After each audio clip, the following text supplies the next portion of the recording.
Hi guys, स्वागत आहे तुमचं मयुरीज किचन मध्ये। आज मी बनवत आहे पनीर टिक्का। तर चला बघूया कसं बनवतात ते। पनीर टिक्का बनवण्यासाठी मी ते 300 ग्राम पनीर घेतलंय। शिमला मिरची अशा प्रकारे कट करून घेतली, कांदा आहे, 3-4 टमाटरची पेस्ट घेतली आणि हा दूध गरम करून मी थंड करून घेतलंय आणि हा सुहानाचा पनीर टिक्का मसाला आहे तो पण मी घेतला। इथे मी कढई गरम होण्यासाठी ठेवली। आता मी याच्यामध्ये 2 चम्मच तेल ऍड करत आहे। तेल गरम झालं आहे, आता मी याच्यामध्ये पनीर ऍड करत आहे। पनीर फ्राय करून घेणार आहे मी। पनीर मस्त असं आपल्याला लाल फ्राय करून घ्यायचा आहे। पनीर टिक्का मसाला आपण दुधामध्ये मिक्स करणार आहोत। मसाला असं मस्तपैकी आपण दुधामध्ये मिक्स करणार आहोत।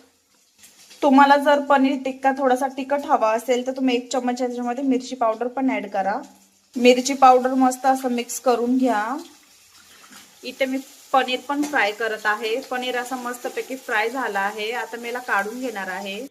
पनीर असं मस्तपैकी फ्राय झालंय, आता मी याला काढून घेतलंय आणि याच कढईमध्ये मी शिमला मिरची आणि कांदा फ्राय करणार आहे। शिमला मिरची आणि कांदा असा मस्त लाईव्ह होईपर्यंत आपल्याला फ्राय करायचा आहे। शिमला मिरची आणि कांदा असा मस्तपैकी फ्राय झाला आहे। आता मी याला काढून घेत आहे। शिमला मिरची, कांदा आणि पनीर मी मस्त असं एकत्र करून ठेवलं आहे आणि तर कढई गरम होण्यासाठी ठेवली आहे।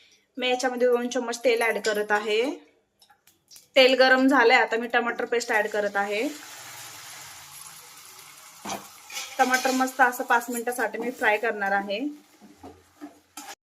टमाटर असे मस्तपैकी इथं फ्राय झाले आहे। आता मी याच्यात ऍड करणार आहे मिश्रण। दूधचं जे मिश्रण केलं होतं मी त्याच्यात ऍड करत आहे। अशा प्रकारे मस्त आपल्याला हे मिश्रण याच्यामध्ये ऍड करायचं आहे आणि 5 मिनिटांसाठी असं उकळी येईपर्यंत आपल्याला थांबायचं आहे। मी याच्यामध्ये अर्धा चम्मच नमक पण ऍड करत आहे आणि 5 मिनिटं उकळी येईपर्यंत मी गॅस फास्ट करणार आहे। ग्रेव्ही अशी मस्तपैकी आपली उकळलेला आहे आणि आता मी त्याच्यामध्ये ऍड करत आहे पनीर, शिमला मिरची आणि कांदा जो मी फ्राय करून घेतला आहे। आता मी याला 5 मिनिटांसाठी कमी गॅस करून असं झाकून ठेवणार आहे। 5 मिनिटं असे झालेले आहेत आणि मस्त आपली ग्रेव्ही अशी रेडी आहे। जर तुम्हाला पनीर टिक्क्याची रेसिपी आवडली असेल तर नक्की आमच्या YouTube चॅनलला सबस्क्राईब करा आणि व्हिडिओला लाईक करा आणि तुम्ही नक्की ट्राय करा पनीर टिक्का रेसिपी। थँक्यू।